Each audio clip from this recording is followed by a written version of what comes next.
Il faut qu'on parle de cet épisode 1128 de One Piece. Je ne sais pas pour vous, dites-moi dans les commentaires comment vous avez réagi, mais moi ça fait 3-4 fois que je le regarde, j'ai autant la chair de poule. Et cette vidéo, ça fait 25 fois que je la recommence. Déjà ce qu'on va faire, c'est que cet épisode correspond à un chapitre, c'est-à-dire c'est le chapitre 1094 qui a été entièrement retranscrit en épisode. Cet épisode a fait un travail absolument de taré. D'ailleurs, je vais mettre quelque part ma réaction live. Alors, je vais pas faire comme d'habitude, la réaction live, je vais pas la mettre où je gueule et tout ça. Je vais juste la mettre sur le côté pour que vous voyez comment je réagis à l'épisode. Et en gros, je suis bouche bée. D'ailleurs, si vous voulez aussi participer à cette réaction live, n'hésitez pas. C'est tous les lundis à 22h sur ma chaîne Twitch. Et même après, on fait un petit bilan, on fait une petite comparaison avec l'épisode. Et d'ailleurs, vous étiez 60 la dernière fois. Donc encore une fois, si vous voulez venir, n'hésitez pas. C'est tous les lundis à 29h sur ma chaîne Twitch. Et après, bien sûr, la critique analyse, c'est le mardi à 18h sur ma chaîne YouTube. La Toei a réussi à retranscrire et même à sublimer le travail d'Eiichiro Oda. C'est-à-dire que ce que l'on a au niveau de chapitre 1094, c'est 17 pages hyper condensées avec plein d'informations dedans. Et je trouve que le format un épisode qui correspond à un chapitre, c'est le meilleur format qu'on puisse avoir et qu'il faut le garder jusqu'à la fin des temps. Ou au moins jusqu'à la fin de One Piece, parce que c'est tout simplement magnifique, ça prend son temps, on savoure, il y a plein de petits trucs qui sont mis en plus. On a par exemple le combat Zoro contre Lucci, qu'on n'a pas dans le manga, on a seulement que 2 cas justement quand il y a Saturne qui arrive, et que justement l'aura de Saturne fait que les gens ressentent justement son arrivée. On va parler aussi de Chopper et aussi de Sanji, vous inquiétez pas. Petit rajout par rapport au radar féminin de Sanji, et qui est vraiment excellent. En vérité, c'est qu'une phrase, c'est qu'une case au niveau du manga, mais ça fait une petite partie d'à peu près quelques secondes à 1 minute, et c'est super bien fait, c'est super, ça donne de l'âme, parce qu'il faut savoir que Eiichiro Oda accélère son œuvre. Pourquoi ? Parce qu'il sait qu'il n'est pas éternel, il arrive à 50 ans et il doit finir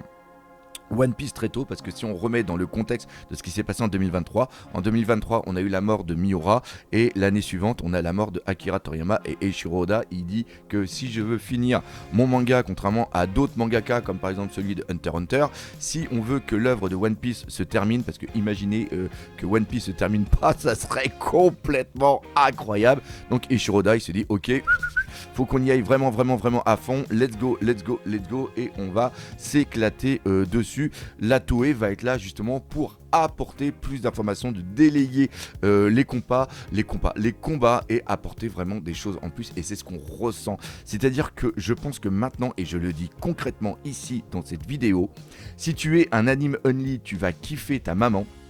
Et si tu es comme moi, quelqu'un qui lit les scans, qui lit les chapitres après un tome, eh bien après il y a un délai à peu près d'1 an avant que le chapitre arrive, et si tu n'as pas relu, eh bien tu redécouvres vraiment, et il est presque obligatoire, oui j'ai bien dit obligatoire, de regarder l'anime, même si tu fais que lire le manga, parce que là ici on a l'anime qui a sublimé, qui a apporté des informations en plus, et qui permet de comprendre des choses que l'on n'avait pas au niveau du manga. L'un des meilleurs exemples, c'est que dans le manga, à un moment on ne comprend pas à la fin pourquoi Bonnie a pète les plombs pour aller justement poignarder le mec qui vient d'arriver. D'ailleurs on va parler de l'arrivée de Saturne, qui est absolument incroyable, et dans le manga on s'est dit mais pourquoi elle fait ça, elle est complètement terrorisée et elle va aller buter un mec comme ça, alors que t'as tout le monde partout qui est complètement terrorisé par son arrivée.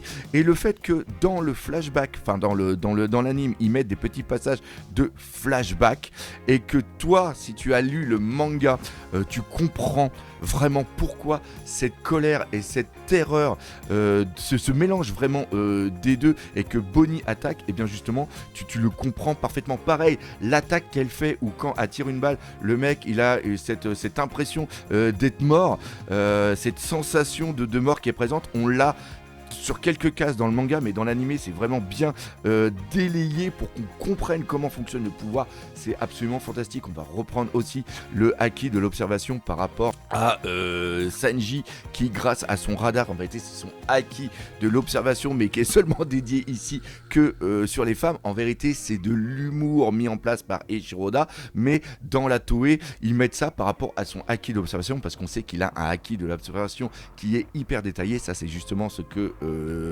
Eiichiro Oda avait dit dans un SBS, et c'est super bien fait. D'ailleurs, j'avais pas remarqué, c'est en regardant plusieurs fois, et d'ailleurs on me l'avait dit aussi pendant le live que j'ai fait, la réaction live, et bien toutes les personnes qu'il voit, ce sont tous les personnages féminins, c'est-à-dire c'est même pas les autres, il a vu justement que toutes les femmes, et quand on le voit partir, aller chercher et essayer de sauver Bonnie, c'est absolument incroyable, et dans le truc vraiment incroyable, c'est tout simplement l'arrivée et surtout le gigantisme de Saturne. Saturne est absolument magnifique, il est magnifique, et ce qui se passe, c'est que dans le manga, on voit quand même qu'il y a une sorte de contre-plongée, on le voit derrière arriver, mais dans l'animé, on ressent une terreur au niveau de son apparition, ne serait-ce que par rapport à des fois la musique qui s'arrête, la mer qui ne bouge plus et tout, qu'on voit la sorte d'araignée qui va arriver, qu'on voit cette matérialisation qui est toute bizarre et qui ressort. C'est complètement dingue, j'en parle, j'ai des frissons au niveau des bras. Ça apporte un truc qui est tout simplement... J'ai pas les mots, franchement, j'ai pas les mots. Et la Toei a sublimé, je dis bien sublimé, le travail d'Eiichiro Oda, le combat qu'il y a aussi de Kizaru contre Luffy qu'on voit à la fin qui commence un petit peu à peiner. On le voit aussi ça d'ailleurs dans le manga. Et après t'as l'attaque finale de Luffy qui est vraiment très très drôle. Alors je vois qu'il y en a certains qui commencent à s'agacer du fait qu'on ait vraiment ce côté vraiment très très très cartoon de Luffy, et je trouve aussi que ça a été l'un des défauts, parce qu'on a tout le côté vraiment j'allais dire sacriciel. J'ai pas le terme, vous me le mettez dans le terme le sacré de l'arrivée mythique. Et aussi l'ambiance de peur qui a été mis en place au niveau de l'arrivée de Saturne, et d'un autre côté on a le Luffy qui fait le con, qui vient enlever toute cette tension, et je trouve que c'est dommage, mais c'est en un sens le personnage de Luffy par rapport à ce Gear 5 que vous voyez juste là-bas derrière moi, et que ça c'est un petit peu dur, on le ressent beaucoup moins. Au niveau du manga, là, il y a vraiment tous les bruits de cartoon et tout. Le coup qui sèche complètement Kizaru. Encore une fois, Kizaru, c'est un personnage que j'adore énormément. Le traitement qu'il a au niveau de Egghead m'a fait vraiment aimer ce personnage. Et je trouve qu'il ne connaît pas encore les pouvoirs de Nika et se fait sûrement surprendre. C'est-à-dire qu'il se pense tout comme Kaido. Il se pense pas que quand il va se prendre un coup, le coup va lui rentrer dans la tête, va retenir, et que la moitié de sa tête va partir tranquillou. C'est, on n'est pas dans du Akainu qui va décalquer la tête de comment il s'appelle, de Barbe Blanche. Là on est vraiment dans le monde cartoon, et là il va tomber parce qu'il se reçoit quand même un coup qui est hyper puissant. Encore une fois, Luffy par rapport à la métaphysique qu'il met en place au niveau du monde de One Piece, c'est un truc qui est hyper cheaté. Le fait aussi qui a été rajouté, qu'on ne voit pas dans le manga, mais c'est Saturne qui va regarder Nika quand il fait son attaque, et qu'on a le flashback avec la lune, le Nika qui est dedans et qui fait Nika. Ça c'est vraiment excellent.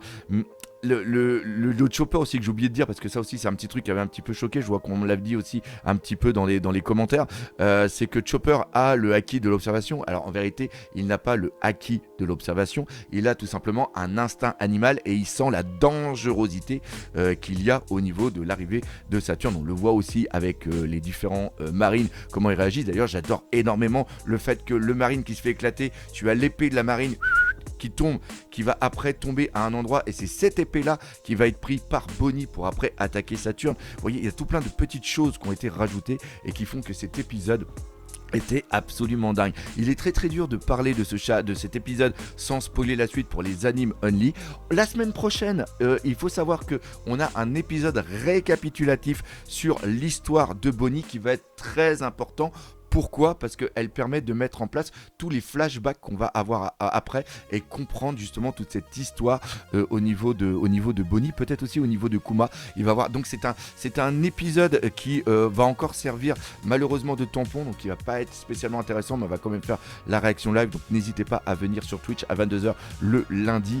Et que dire sinon, un gros merci au niveau de la Toei. S'il vous plaît, partagez énormément cette vidéo, parce que jusqu'à la fin normalement de One Piece, on va faire des petites critiques, analyses des épisodes, et je suis l'un des seuls à le faire. Donc si vous voulez m'encourager, eh bien n'hésitez pas à partager.